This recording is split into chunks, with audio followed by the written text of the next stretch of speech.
নমস্কাৰ প্ৰিয় দৰ্শক মই বিপ্লৱ পুনৰ এক গুৰুত্বপূৰ্ণ ভিডিঅ লৈ আপোনালোকক আটাইকে আদৰিছো ফেব্ৰুৱাৰী মাহত পৰিছে মাঘ পূৰ্ণিমা পঞ্জিকা অনুসৰি পূৰ্ণিমাৰ তিথি আৰম্ভ হ'ব 11 ফেব্ৰুৱাৰী সন্ধিয়া 6:55 আৰু সমাপ্ত হ'ব 12 ফেব্ৰুৱাৰী সন্ধিয়া 7:22 মাঘ পূৰ্ণিমা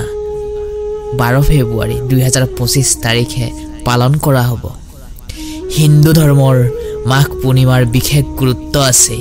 এই পবিত্ৰ দিনটো গংগা স্থান দান কৰিব পাৰিলে আপোনাৰ মোৰ ভাগ্য দুৱাৰ মুকলি হ'ব আৰু বিষ্ণুক পূজা কৰিব পাৰিলে ফল লাভ কৰিব পাৰিব বিশেষ ফল লাভ কৰিব পাৰিব বিশ্বাস কৰা হয় যে এই দিনা গংগাত স্নান কৰিলে সকলো পাপৰ পৰা মুক্ত লাভ কৰিব পাৰি যদি গংগা বা অন্য পবিত্ৰ নদীত স্নান কৰা সম্ভৱ নহয় গা ধোৱা সম্ভৱ নহয় তেনেহলে ঘৰৰ পানীত গংগা জল মিহলাই গা ধুব পাৰিব এই দিনটোত ভগৱান বিষ্ণুক মা লক্ষ্মীক পূজা কৰা হয় গংগাত স্নান কৰা সময়ত ওম নমঃ নাৰায়ণ এই মন্ত্ৰটো উচ্চাৰণ কৰিব স্নান কৰা হোৱাৰ পাছত সূৰ্যদেৱৰ ফালে পূব দিশে মুখ হৈ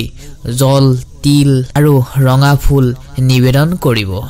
এই দিনটোত দান কৰা অত্যন্ত শুভ মনা যায়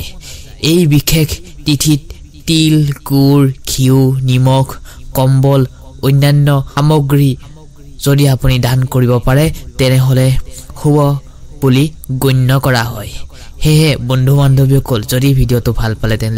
তেনেহলে প্লিজ চেনেলটি সাবস্ক্ৰাইব কৰি থবলৈ নাপাহৰিব আকৌ নেক্সট ভিডিঅ আপোনালোকক আটাইকে লগ পাম ধন্যবাদ